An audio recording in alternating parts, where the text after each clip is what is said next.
Hello and welcome to the Welcome to Euphoria YouTube channel.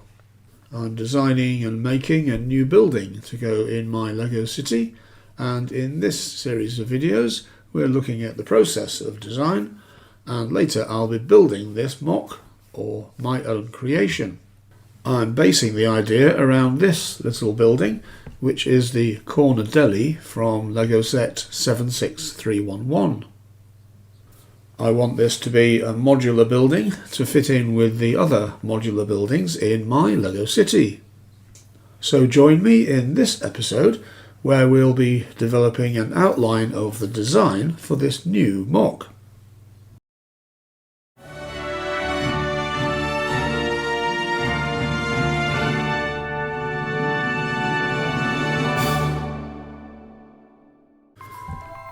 If you joined me in the previous video in this series, you will have seen how we developed the concept for this MOC after making the little deli building from LEGO set 76311. I was attracted by the facade for this deli with its colourful signage and the contrast between the bright yellow of the signs with the dark red of the walls and the black door and window frames. So it seemed like this was a good starting point from which to develop a modular building based on this little delicatessen. But before we dive straight into developing a design, we put some thought into deciding on a more definite concept for the MOC. And so we decided on a MOC that follows the rules and conventions for a modular building. It will be a city building with one or two shops on the ground floor, including the little deli, with two or more stories of apartments above the shops. And we settled on a European style for the building that might allow us to have some interesting colours and features to make a building that will fit well in my LEGO city. Thanks to those of you who participated in the poll that I posted on YouTube after the previous video in this series, asking you what you thought of the concept. I may have influenced you slightly, but I'm pleased that the idea of a MOC being the ground floor of a European-style apartment building seemed to go down pretty well. So let's look at how we can approach the design of this MOC. First, we're going to consider options and alternatives for the layout of the MOC in a modular footprint. Then we'll look at some basic features of the layout within that footprint, such as the size of the buildings and what they might be used for. Then we'll look at some ideas about how their frontage and facades might look and where to put the entrance or entrances. We do need to give some consideration at this early stage about how the roofs will work as well. We can leave the detail until later, but there's no point designing a building that we can't fit a roof onto. So we'll start with some ideas for the MOC by considering the different layout options for a modular building.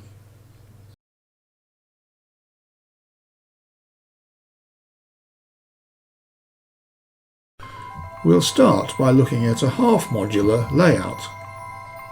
There might be an option to create a small building using this deli in a half-modular format. That would be on a 16 by 32 stud base plate, like the buildings in the Pet Shop modular set from LEGO, which comes in two half-modulars. These buildings are normally 16 studs deep, with the 8 studs at the front used for a sidewalk and some space at the back of the base plate, but they can be extended forwards or backwards or both.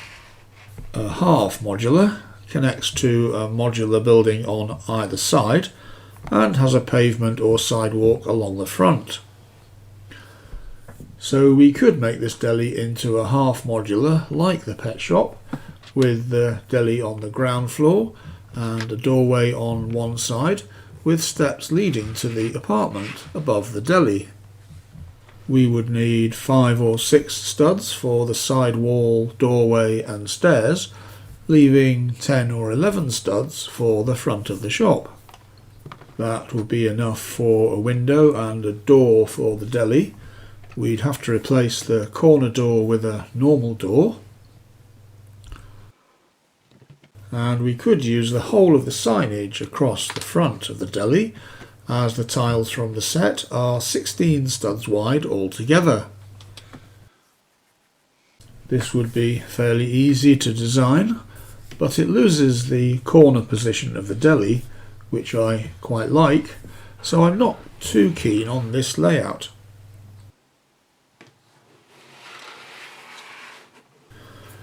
I did wonder whether it would be possible somehow to create a really small corner building on a half-modular base plate, and we'll come back to that idea in a minute. Let's consider a regular straight modular building layout. That would be on a 32 by 32 stud base plate, which is regarded as a full modular, like for example the police station or the jazz club modular sets.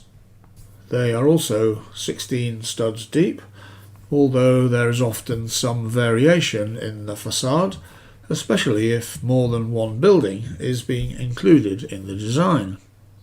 A full modular has the same connection points to connect to a modular building on either side, and has a pavement or sidewalk along the front. If we were to make this deli into a full modular, we'd want to either expand it quite a lot or include more than one shop in the ground floor, like we looked at in the initial concept for the MOC. If there were two shops, these could be two half modulars, like the pet shop, or it could be more like the detective's office set, where the entrance to the upper stories is between the two businesses on the ground floor. So we could have the deli on one side and a different shop or business on the other side. But again, it will be difficult to keep the corner position of the deli, which I quite like, so I'm not too keen on this layout.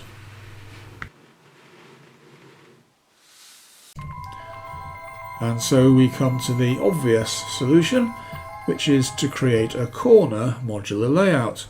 This sort of layout is also on a 32 by 32 base plate, but it has a pavement on two sides of the base plate, so that the building is on a corner lot with a front and a side. Normally, if it's one building, then each side is about 24 studs wide, like the Palace Cinema modular. Or if it's more than one building, then the individual buildings can be a different size, but generally they add up to the same sort of layout.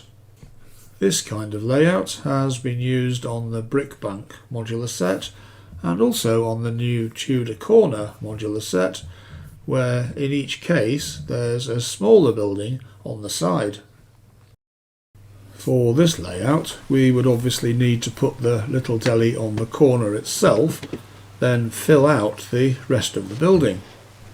As with the straight modular, we could do that by expanding the deli into a much larger space, or by keeping it small and adding other small premises on either side.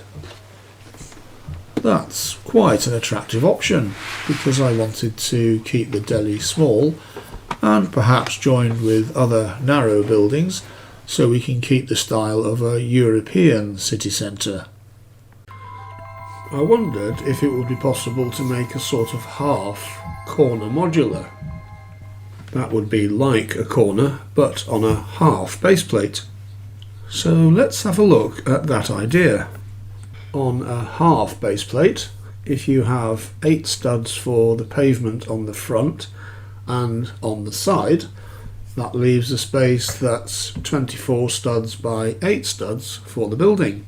The connection points at the side would be the same as a regular corner modular, but at the back there's a slight problem because the base plate isn't wide enough to fit the two connection points, that you would normally have, but you could include one of them. So it's fine for connecting a modular building at the side, but it might not work exactly when you put a modular building at the back because there's only one connection point. That sort of works, but means that half of the building at the side faces onto the side of the building at the back. That could still be a little alley or something, and that could actually save space on the table. I think that could work, so we'll progress with this idea into the next stage of the design. It also might be possible to extend the footprint on one side, if we wanted to convert it into a proper corner modular in the future.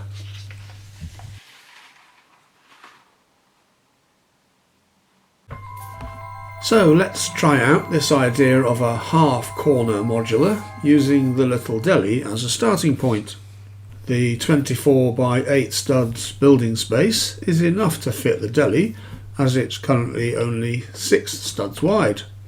We could extend it to 8 studs to give a bit more internal space, or we could even encroach on the pavement a bit by sliding it over by a couple of studs, making the pavement only 6 studs wide at that point. Then the building could be 10 studs deep. The deli from the set is only 14 studs long, so as before we could extend the deli to the back of the base plate to make it the full 24 studs, or we have 10 studs which we could use for another smaller building next door. I quite like the idea of having 2 smaller buildings, so we can provide a bit of variety and interest even in this small footprint. So if I sketch this out, it looks a bit like this, with a pavement on the front and the side, and the deli here on the corner, with another shop here at the back facing onto the pavement this way. Now this could be 8 or 10 wide, which would kind of push it out to here, and that would make this bit of pavement 6 wide, and I could push it out a bit this way as well to make this pavement kind of 6 wide as well, and that would give me something like 12 by 10 for the shop at the back here. If we draw that up neatly, it looks like this, although here I've kept the front pavement at 8 studs, and that makes the little shop at the back 10 by 10 studs. Let's just think about the different levels and the effect that that has on the height of the building. Normally the ground floor is about 10 bricks high, but we have to bear in mind when drawing it that a Lego brick is higher than it is wide, so it's more than 1 square if you're drawing on squared paper. So here I've drawn out the deli, and you can see that the signage above the shop is higher than your normal 10 bricks. That's okay, but we'll just need to make the signage part of the next level of the building. Then normally the upper stories are about 8 bricks high, give or take a couple of layers of plates. That's plenty for a normal door, which is 6 bricks high, plus a layer or 2 of bricks and tiles. So adding 2 upper stories would make the building about 26 bricks high, and that's about the same as the pet shop modular building, or this apartment and cafe MOC, which are built to the same sort of proportions. I've drawn a line up the middle here because there might be an opportunity to add interest to this MOC by making this appear as two small narrow buildings, possibly in different colours and styles, but we can look at exactly how we do that later. You might notice that I've drawn a flat roof on this building. That's because we're considering this to be a fairly modern building, as we discussed when looking at the concept for the MOC. I did a similar thing when I built my townhouse and cafe apartment building MOC. So we might do something similar, or we could perhaps make something a bit fancier than just a plain flat roof. We'll have to see how it goes when we get further into the design. So what do we do next to progress this MOC? Well, from here we'll be moving on to the design stage proper, and the next thing to do will be to work on the structural design. That will consider things like the structure of the MOC, how it can be made in sections, and how to make sure it's strong enough. We'll also start to think about the internal structure and how to get from one part of the building to another. This is a fairly small and simple building, so it shouldn't be too complicated, but there will still be some interesting ideas to play with. So join me then to see how we get on with developing this design. Don't forget to like this video if you liked it, and subscribe to the channel if you haven't already, so that you don't miss out on any updates. Thanks for watching, and join me again for more updates on LEGO sets, modular buildings, my own designs and builds, updates on my LEGO City, and other LEGO related content.